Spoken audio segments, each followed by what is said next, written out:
Hello, friends, and welcome to the Activity Continues podcast. We are your hosts. I'm Megan.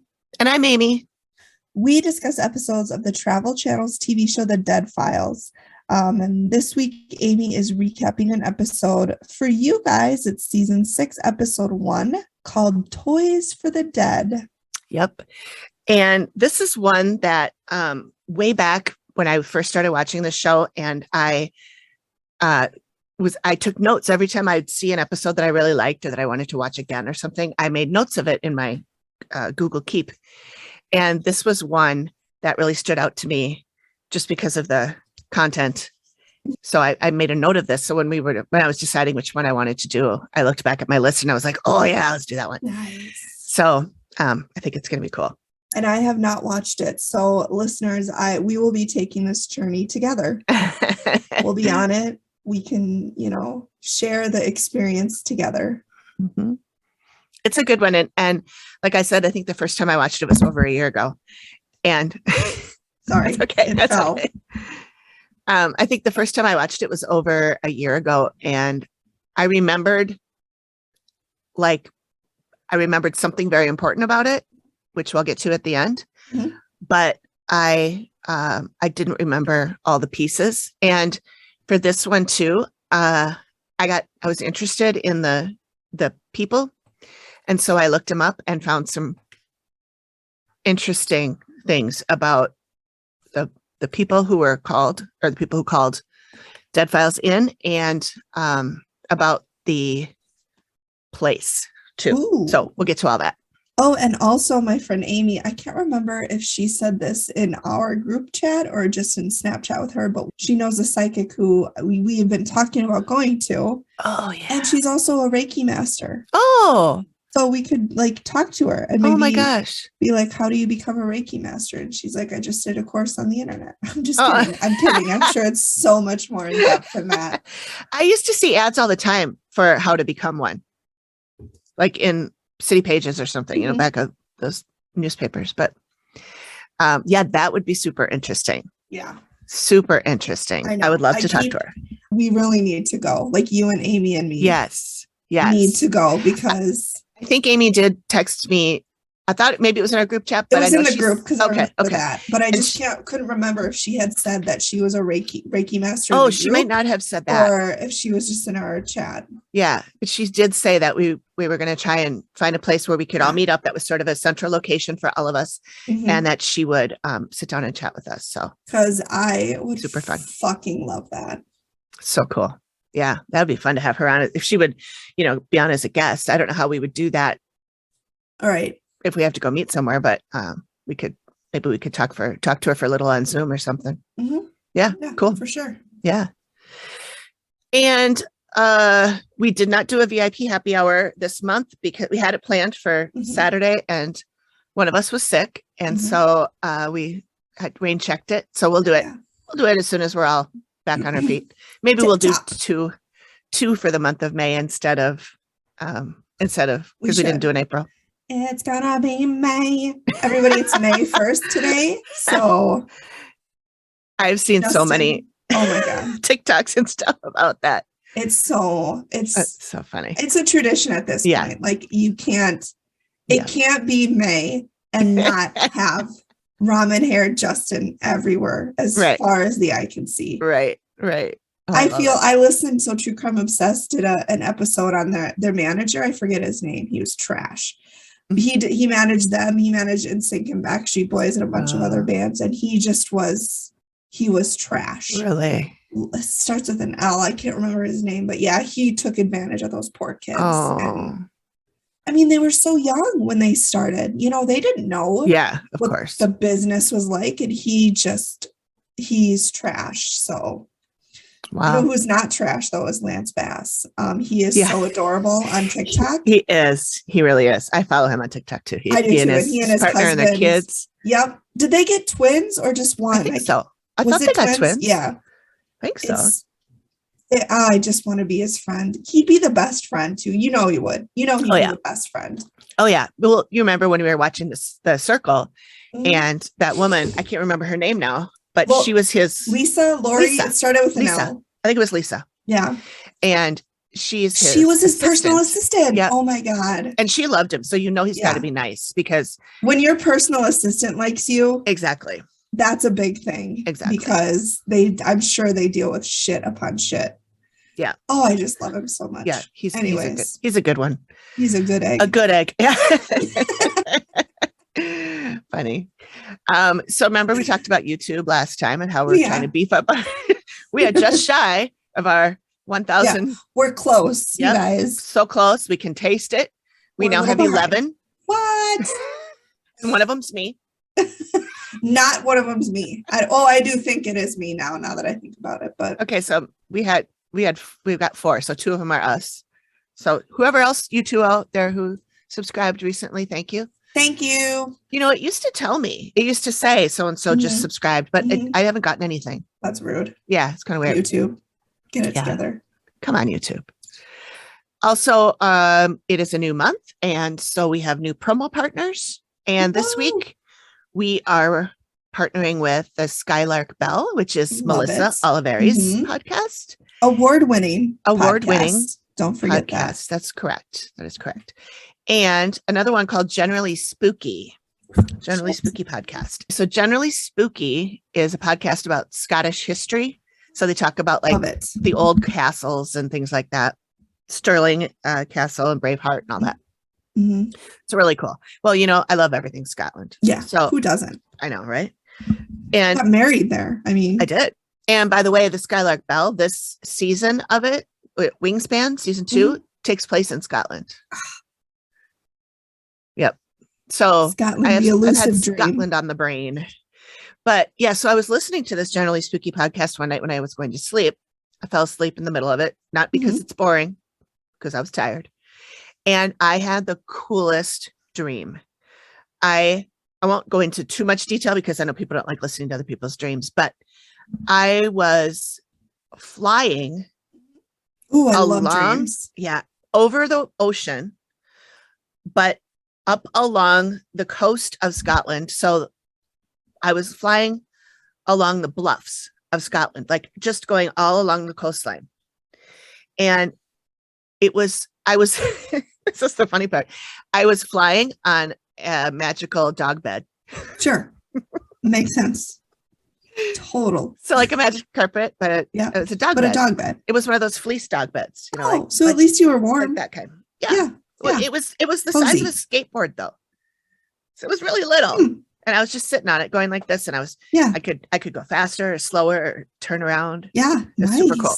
Nice. It was such a cool dream. And I woke up and I was like, damn, I wanted to stay there. It was so damn, cool. Why can't I just be a flying dog bed in Scotland for real? I know. And it felt so real. Mm-hmm. And then when I woke up and I was thinking about it, I've been thinking about it.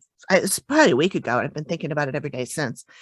And I remembered that Q&A that I watched with Amy. I think you watched it too. Mm-hmm. And Amy Ellen, that is. And she was talking about somebody in the audience asked her, so like if I've never been to Paris, I think she said, after I die, can I go to Paris? Yeah. And Amy said, yes, you can. And in the most amazing way. Oh, God. And I was like, that's so cool. And that's what I felt this dream was like. And then I saw that, I'm like, did I really go to Paris or did I really go to Scotland? Maybe you did. Maybe it sure felt real.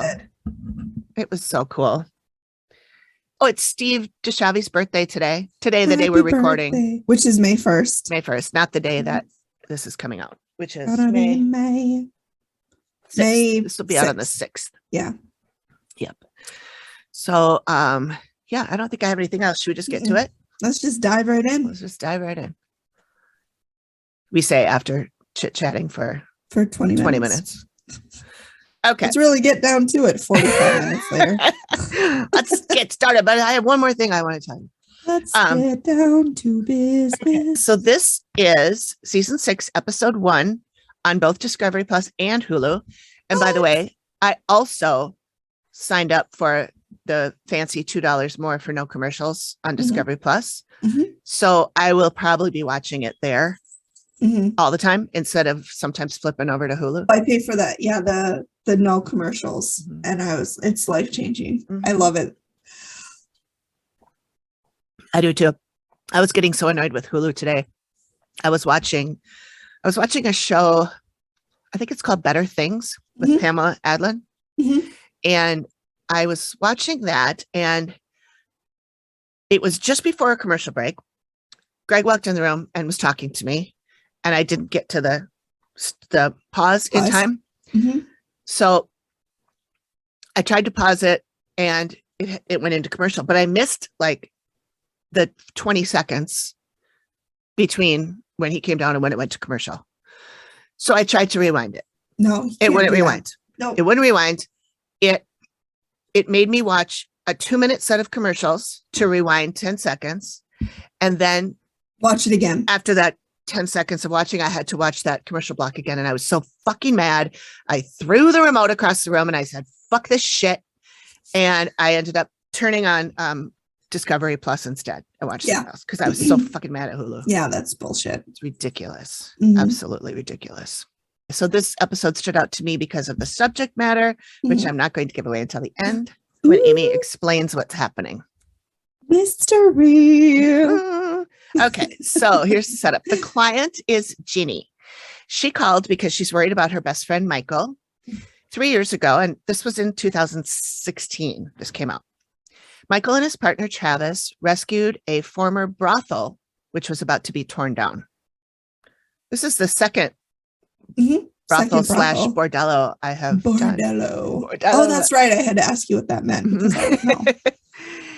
So they turned it into a museum, and they do Mhm. history tours there. It's called the Dumas, and it is in Butte, Montana. And it's an old, Montana. Interesting. yeah.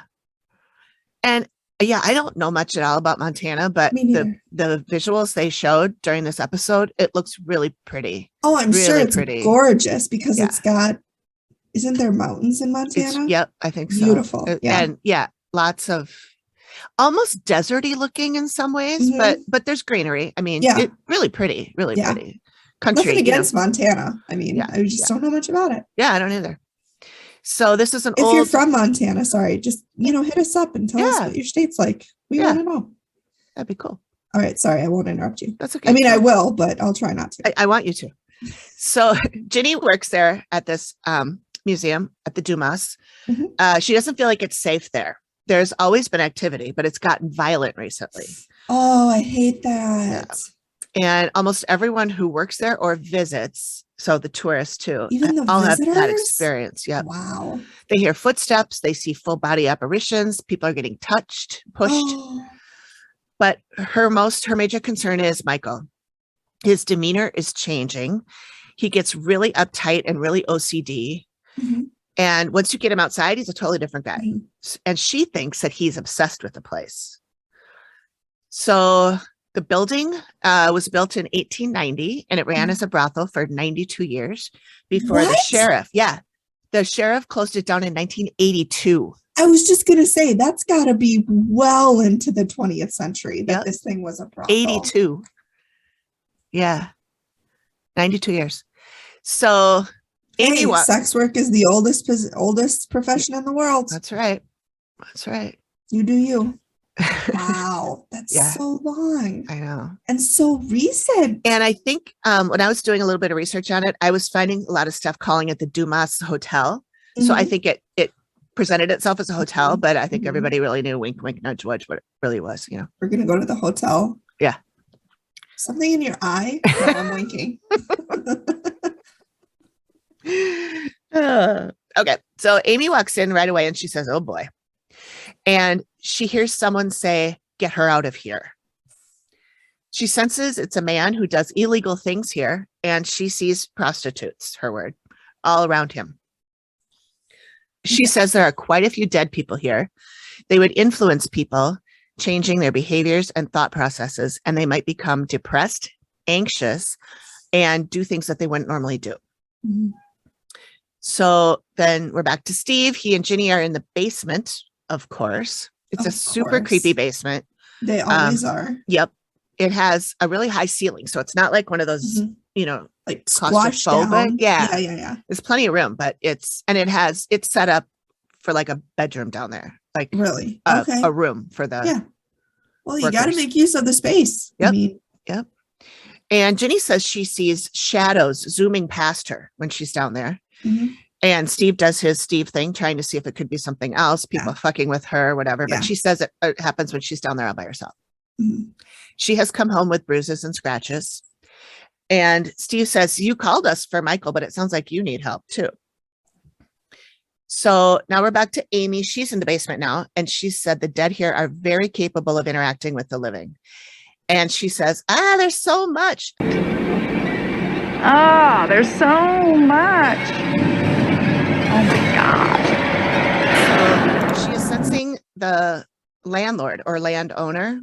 He wants to keep people out of there. He smothers the shit out of people, she said. She feels like she's being punched in the stomach. And she says, sure as shit, if people are down here, there's going to be problems. Mhm.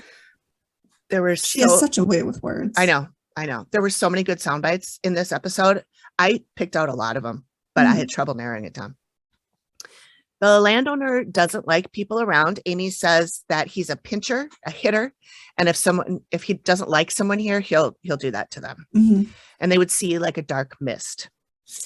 And she says, this is not good. This place is not healthy for living people. Oh, yeah. Well, I mean, it's affecting Michael. So yeah. So Steve's talking to Michael now, and he agrees that he's obsessed. He said he'll plan to be there until like midnight, and then all of a sudden it'll be 5 a.m. So like he loses time. Ooh, that's never good. Steve asks him how he feels about the place, and he says it's an important landmark, needs to be saved. He feels it's like a stewardship, and he has an obligation to this building. Who does that sound like? Mm-hmm. Johnny. We've had that before. Yep. He tells Steve about the time he was pushed. He was walking down the hallway. Ginny was right behind him, and he was pushed like this way, like in the face. Really? Pushed like and fell backwards. Usually they're pushed from the back. Mm-hmm. Yeah. And he even showed it to Steve. He pushed Steve. Like Steve didn't even ask him to. He just did it. That was kind of funny. He says he's very attached to the place. Why don't you just give this place up? I'm very attached to it. Unexplainably. Ooh, that's disturbing. Unexplainably attached to it. Well, I think Amy will explain it there, buddy. So he's very antsy and agitated, and his face looks like he's almost angry, but his words and his voice sounds more like he's scared. It was really weird to watch. Weird connection, disconnect. Yeah, it was really strange. So next, Steve talks to Travis. This is Michael's partner. They've been together for 8 years, and they bought the place 3 years ago. So they would have bought it in 2013. Yeah. Travis says Michael's mood swings are really bad. He's getting more OCD, more agitated, and he takes his anger out on Travis. No. I know, that made me sad. Well, that's what we do. I mean, we take our emotions out on those closest to us. That's exactly what Steve said too. You always hurt the ones you love. Steve and I, oh my God, we're so connected. Yeah. BFFs. Yep. So he asks about things that the customers have heard, and Travis says that they've been pinched, they've got their hair pulled, they get nauseated, some have thrown up. Oh, wow. Yeah, it's not pleasant. Not pleasant. Mm-mm. Can't ghosts be nice? Like, can't they make people feel like just euphoric? I think they can, but not these kind of shitbags. I suppose the people who are left behind or staying behind aren't really staying behind because they're happy. Yeah. I mean, usually typically not. They're staying behind because they have unfinished business or they're upset or I mean, a lot of these ghosts that we've heard of in this show anyway are trapped murderers, are pieces of shit. It's not all victims that are stuck behind. A lot of times it's, the Reverend in the Velisca house. They don't want to go where they're meant to be. So yeah. Well, and like the Velisca, the Reverend, I can't remember who it was, Chip Coffey, I think it was, that was saying he's here because he loves reliving this. Wow, that's sick. Killing all those people because he still gets off on it. That's sick. Yeah. Even in death, he's still messed up. Yep. So Travis was in one of the bedrooms. He's explaining what happened to him to Steve. And he was in one of the bedrooms and he felt a warm hand on his shoulder and then a warm breath right on his neck. He said it was really intimate, almost sensual. And I'm thinking this ghost has no gaydar. No. So then we flash to Amy for a second. She says she senses a woman Mhm. who is very sensual. She's really hands-on, she says. And if she finds someone attractive, she'll do stuff. Uh-oh. And then Amy's drawl came out and Yeah. she said, there's a lot of anxiety. It's so cute. I love it when she does that. But then she says heart attack. She says she feels super nauseous. Sorry, you're gonna get a lot of thumbs from my microphone falling, so I'm gonna hold it. That's okay. As long as you're not talking when it happens, I can cut it out. Yeah. Cut it out. Oh my God, I was just gonna do it, but I had a little ball of clay that I'm rolling, so I would have had to put it down. Oh, funny. Okay. So now Steve is meeting with Ron, the brick mason. Oh, Ron. Oh, good old Ron. Ron has worked in the building. They're in the basement. And of course. He says that he's had the sense that he's going to get killed. I don't like that, Ron. No. He says there's something in there telling him to get out. His tools go missing and then reappear. He won't go downstairs by himself anymore. And Steve does you don't seem like a guy who scares easily. You big guy. You big guy, tough guy like you. So Amy says another lady is down there who will move things around and open doors. Mm-hmm. And she says she has skin like tree bark and her arms are all twisted like roots of a tree. Okay. I know. I was like, I can't wait to see this sketch. I was just going to say, I bet that's going to be a sketch. Mm-hmm. So the dead all have certain specific things that they do for the living. And Matt asks her how they treat living people. And she says they treat them like toys for the dead. Oh, that's where the title comes from. Yep. They would be, toys for the dead people. So I wrote in my notes, ladies and gentlemen, we have a title. Yeah. Yeah, we do. Yeah, we do. So now Steve is off. He's, doing his research in town and he's meeting with a historian named Ellen Baumler. The building was built by brothers Arthur and Joseph Nadeau. They built it for the purpose of it being a brothel, and they had other brothels in the area as well. They're very educated, very wealthy. Some point they had some kind of a disagreement. The brothers split, and Joseph remained to run the brothel until he died in 1925 at the age of 77. So I go back to Amy. She's talking about the landowner. She says, this guy is going to cause some problems. He is the biggest problem here. He's super negative and extremely disgustingly greedy. Ooh. She thinks he might have owned the land and built the building. He's got white hair, pale skin, and says there's lots of traffic in here that has benefited him. Well, yeah, if it's a brothel. So Steve learns that this was a high-end brothel. He said, well, the basement's not very high-end. And she said the upper floor was created for the upper class.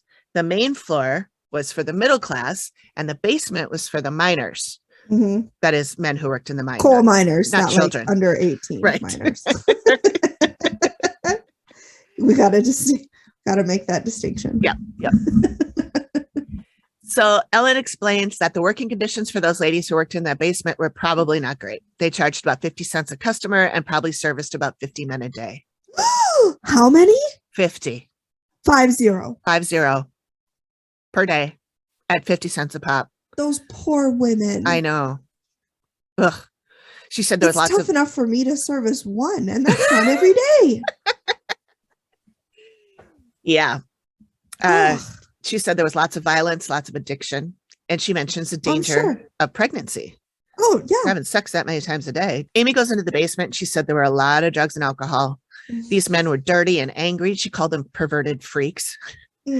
She sees a lot of people laying around and laying down.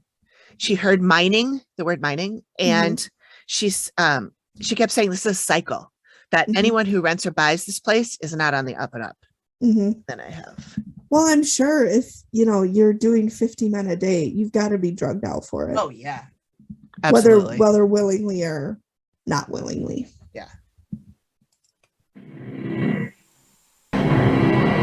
I was like, what is wrong with this place? She said, what is wrong with this fucking place? She's like saying all that. She's walking around and then she like she goes like this, like she's feeling something Mhm. touching her, or she's hearing something. And next, Steve goes digging through the archives, and he finds Gertrude Pitcairn. She a genealogist? No, she is a piece of shit, is what she is. Steve even says so. She was performing illegal abortions in the red light district. So he goes and meets up with, I guess this guy Okay, must be a but historian. What? Is she a piece of shit because of that? No. Or okay. No. I was gonna say because No, that's not why. okay. So he hits up this guy named Chris Fisk, who tells Steve that she very likely performed abortions right at the brothel. If the ladies got pregnant, they couldn't work. So she did a And lot. that's money lost. Yep, that's right. Between 1929 and 1939, 3 women who Gertie performed abortions on died as a result of the procedure. God. She was charged 3 times with manslaughter, but all the times the charges were dropped due to lack of evidence.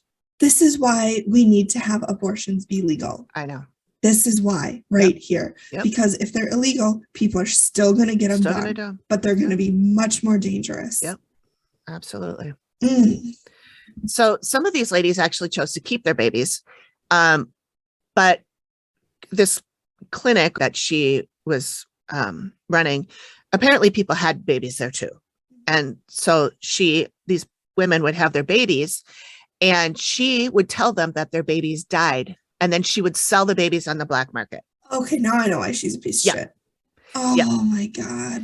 And she did this to at least 14 babies up to 28. So 28, I don't know how many women that is, but at least 14 times she did this. Oh. And this is Steve. All right, so she's a piece of Yes. for doing this. Yes. Yeah, she is, Steve. She's a piece of shit. So now we're back to Amy. She notes that there are a ton of dead bodies here, mostly men, but there are women. And she even says some of them are kids. No. And she says there's a lot of kids here. There's too many for one family. It's almost like a daycare, but they're not being taken care of. They don't have parents. And she says, maybe they were selling these kids. And then she says, drug dealers and children sellers and pimps. And I went, oh my. Oh my. But here's the clip. Like drug dealers and children sellers and pimps and oh my God. Oh my God. I know Amy. Oh my God, indeed. Right. So Steve then meets with Sheriff Ed Lester about some other deaths that he's been made aware of. They meet in the Old City Jail, and Ed Lester tells Steve about Eleanor Knott. She was the madam from 1950 to 1955. Mm-hmm. Her body was found on the 2nd floor of the brothel. The sheriff says that the death certificate said coronary occlusion was the cause of death. And I didn't know what that was, so I looked it up. Coronary occlusion is the partial or complete obstruction of blood flow in a coronary artery. This condition. So it's like a heart attack. Yeah, this condition may cause a heart attack. Okay. Yeah. So they think it was suspicious because the woman who found her body, her name is Bonita Farron, she took over as the madam when Eleanor died. Convenient. I know.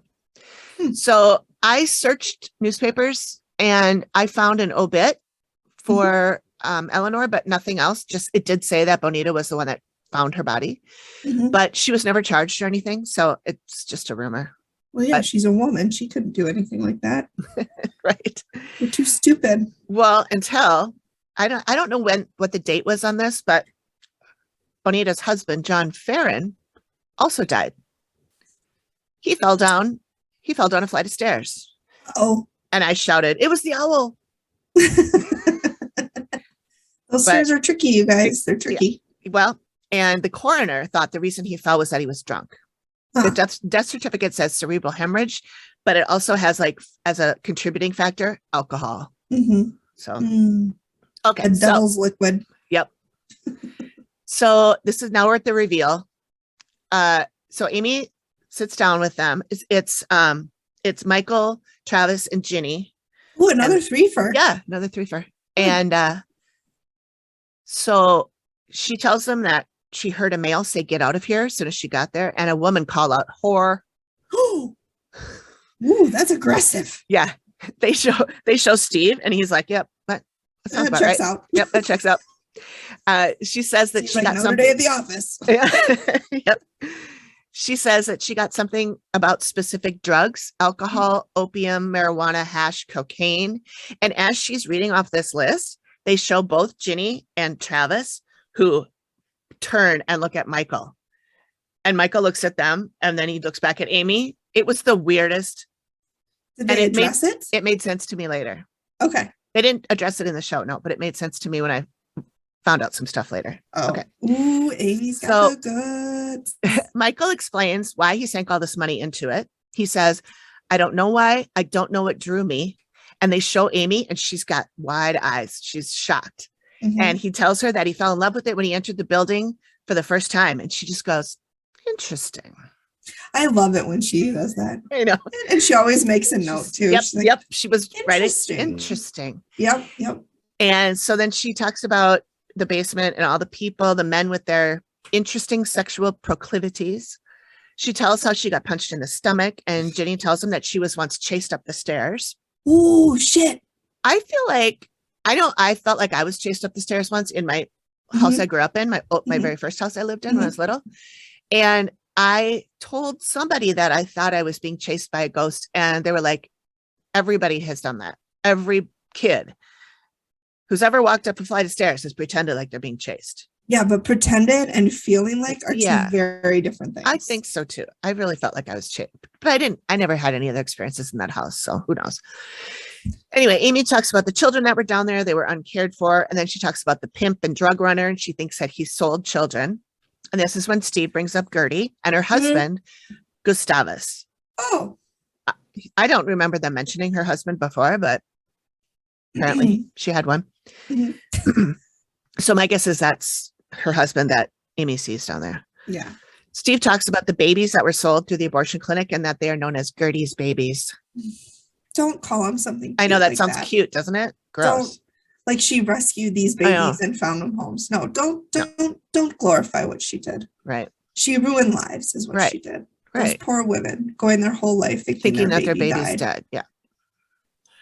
Yeah. So Amy talks about two women that she met. One is the tree bark lady and how she moves objects around. She can open and close doors. And Ginny tells her about how the brick mason's tools go missing and show up again.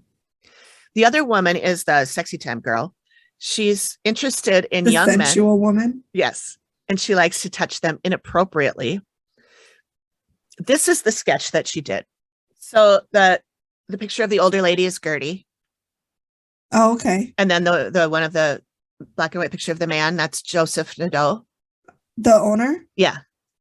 Okay. And then the other photos are just photos of like what the area looked like back then. So it's just street photos. So then there's the sketch. And she, Ooh. yeah. So Travis tells a story about her breathing on his neck, and Steve says, "Do you think she was a prostitute here?" And Amy says, "Yeah, and I think that she really enjoyed her job." Okay, good for her. Yeah, right. Steve asked if she's a threat, and Amy's like, "Well, sure, being molested's a problem." I'm like, "Come on, Steve. Sounds like a problem to me." Yeah, Steven. So Amy talks about the landowner, dominant personality. He was unhappy that she was there. He's very negative. People may see him as an elderly man or as a black fog. He goes everywhere, but he really likes the basement. He's very physical. He'll try to smother people. He wants to kill them. And Michael talks about how he was shoved in the face and pushed backwards. Ooh, yep. And Amy does that awooga thing with her eyes. So here we go. Amy asks Michael if he feels threatened, and he says yes. And then I took a picture of the look that Amy gave him. So Steve asked if Amy knows who this was in life, and she said he's the boss. He's very greedy. He's the owner who benefited greatly from the business here. So Steve talks about Joseph Nadeau. He pulls out the photo. Amy looks at the photo. Then she looks at Michael. Then she looks at the photo again. Then she looks up at Michael and just points at him. And that's the picture of her pointing. Yep. She just points at him. And he's like, what? And she said, the first time I saw you when you first came in, I thought you looked familiar. And she slides the photo over to Michael and says, ask him what he thinks about him. And if he feels any kind of attachment. And he says, I think I have a duty here to fulfill something. And Amy is just smiling and looking at him like, damn. He tells her how he bought it the first day he set foot in there. And Amy says, because you already owned it. And I'm like, chills. Steve goes, what the hell are you talking about? And she tells Michael that he is Joseph Nadeau. Like reincarnated? Yep.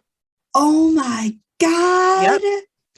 And What? Steve goes, wait, he was reincarnated? And Amy says, yes. And Travis kind of looks over like, yeah, that tracks. Yeah. And Michael says that Joseph looks like his grandfather. And then I have another clip of Michael talking here. I felt something though. I knew it. But I don't want to feel like some deceased person, some spirit, some entity saying, you need to do my bidding. It's not like you're doing anybody's bidding. This is you. Yeah. Wow. Yeah.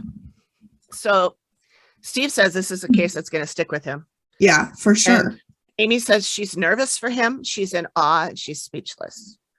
That doesn't happen often with her. No, it doesn't. And I think, in fact, there's only been one other episode I've seen that has the reincarnation. But Steve asked if Michael believes that he is this man. And he said, well, yes, how else could you explain it? Yeah. Then I'm going to quote Amy here because I don't think I have my head wrapped around this completely and I don't want to get it wrong. So she said, quote, your soul is not complete because you're continuing a life that you had before. What I think is going on is that sometimes when people die, the soul in its entirety doesn't completely move on. So it'll shatter sometimes. When Joseph died, his soul split. One piece remained here in the form of an old man and the other became you. Okay. So kind of like Horcruxes in Harry Potter. I don't know. We're going to say yes. Okay. Yeah, exactly like that. Thank you. Okay. But that makes sense. Yeah. So maybe he was so attached to it that he didn't want to leave it. And so when he passed away, his soul split so he could always be attached to it. Yeah. Very well. Right. Yep. Yeah. Okay. So then we play the should I stay or should I go? Yep. Amy says they need to find a Reiki master Called who has Jenny. the ability to collect souls and absorb them into herself. And then she can release them. Wow. She needs to collect that soul. Steve asks if she takes Nadeau with her, will Michael still be reincarnated? And Amy says, yes. But when he moves on, you may no longer have an interest in this place and can relinquish this fixation. So Steve says, what about the tree lady and the nympho? Eloquent, Steve. Amy said the Reiki master will remove them as well. Okay. And Michael says he feels like a weight has been lifted. And Amy says this is going to be quite a journey. So the follow-up, Michael has yet to contact a Reiki master and the activity continues. Wonder if he will. Well, okay. So I did some research. Okay. Doesn't sound like it's good research. It's not. It's not good.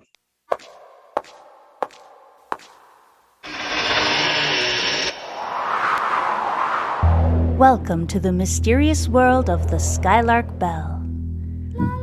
Our story begins on the outskirts of a small town called Pocket, where Margaret Phaeton, better known as Magpie, must connect a series of unexplained events, psychic visions, and century-old folktales before the mysterious silence hanging over the abandoned farm at Meadow Lane spreads to the entire town. The Skylark Bell is a fiction podcast in serial format, with new chapters every Friday and bonus episodes that recount real-life paranormal experiences. Find the Skylark Bell on all major platforms and at theskylarkbell.com. I'm Melissa Oliveri. Thank you for listening.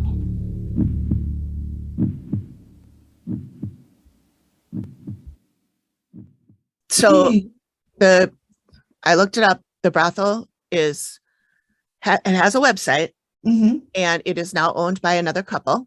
Okay. They posted, the last time they posted in their blog about it was November 13th, 2019, saying Okay. that it closed for the season and would reopen in the spring of 2020.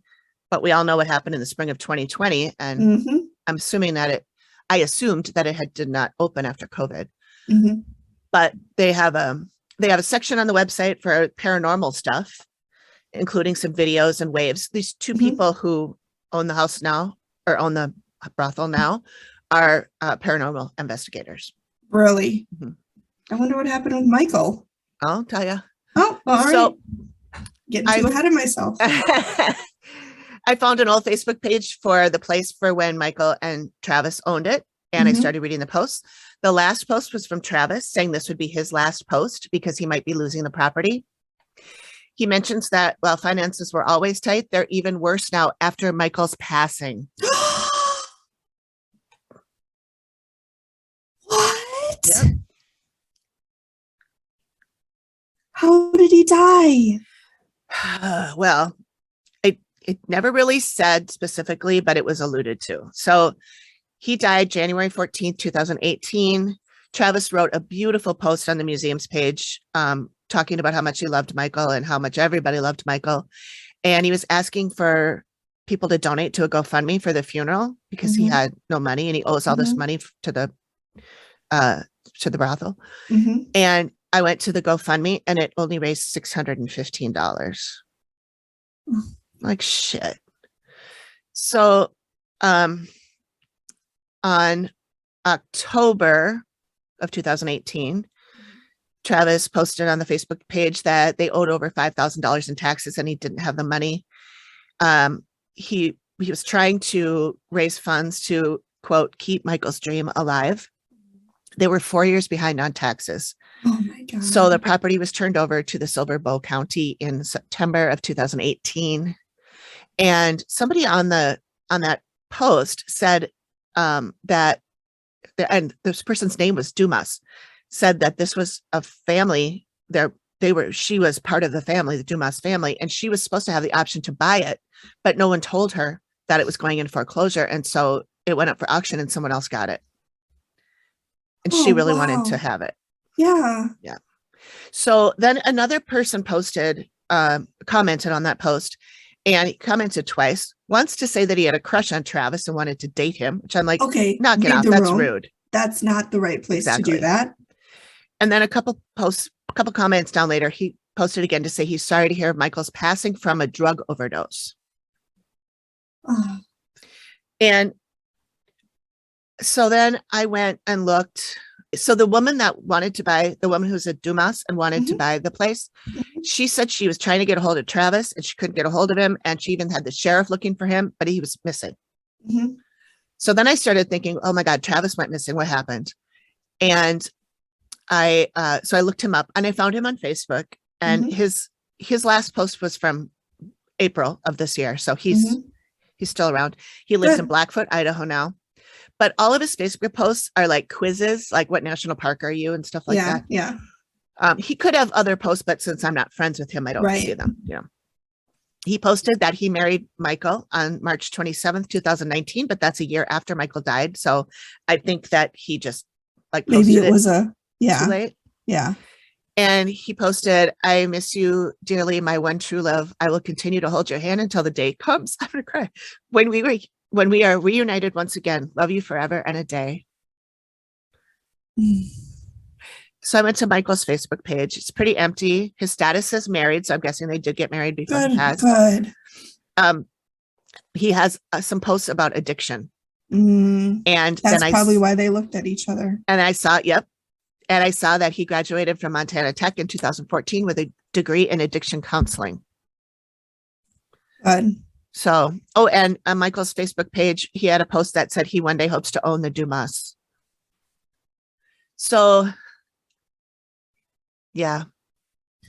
Now if you're suffering from addiction, there is help. Yes. Like there's nothing you can't overcome. Right. That's true.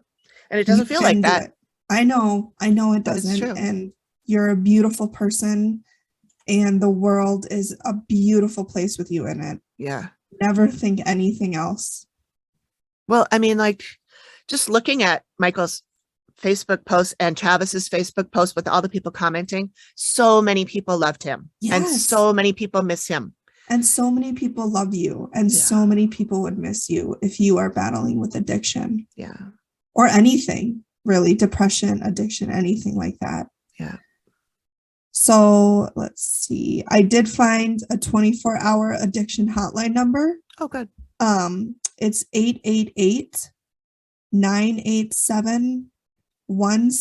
888-987-1784. Okay. We'll put that in the show notes and stuff too. I mean, you are loved. You are beautiful. You can overcome this, whatever it is. We love you. Yeah. And everybody loves you, and your family would be devastated if you weren't around. Mm-hmm. Addiction's a bitch, but you're Sure a tougher bitch. There you go. Bad bitch. A bad bitch. Oh, that sucks. I know. It was such a That good explains episode. the and then- look, though, that they had when Mhm. during the reveal. And I wonder, was she sensing any of Michael? Was she picking up on Michael? Yeah. As much as she was picking up on the sex workers and the people who worked there and stuff. Right. Yeah. I don't know. Well, I hope he's at peace. Yeah, I really hope he's at peace. I do too. And I hope Travis can find happiness. Yeah. It doesn't look like he's with anybody right now. Yeah. I couldn't really tell. Of course, I can only see his public post, but he seemed like a good kid. Yeah. Yeah. It was a sad one. It was a good one though. Oh Yeah. my God. That reveal was, Yeah, that's a I got doozy. chills, literal chills when she pointed at him. Scotland's history is ghoulish, ghastly, and at times downright gruesome. Who wouldn't want to hear more about it? If you're interested in learning more about Scotland's history, legends, and ghost stories, then the Generally Spooky podcast is for you. My name is Ailey, researcher, storyteller, and believer in ghosts. And my name is Kieran. I'm chief listener, provider of jokes, and Ailey's husband, and we are the co-hosts of the Generally Spooky podcast. Join us as we discuss things like the Loch Ness Monster, the Mackenzie Poltergeist, the Battle of Culloden, and so much more.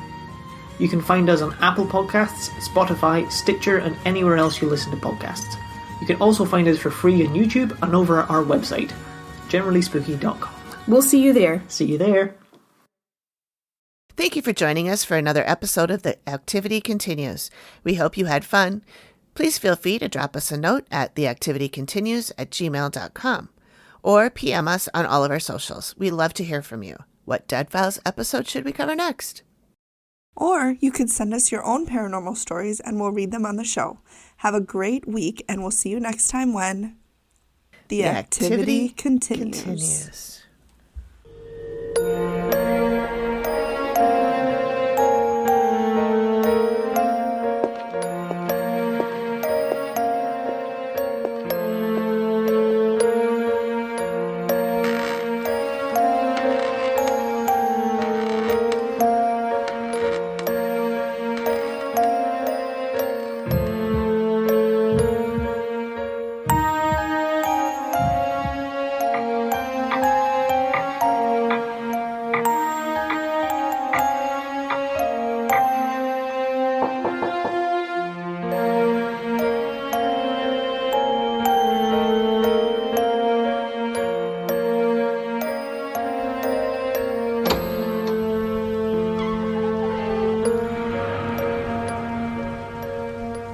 The Activity Continues podcast is produced by me, Amy, at Collected Sounds Media, and is a part of the independent Collected Sounds podcast network.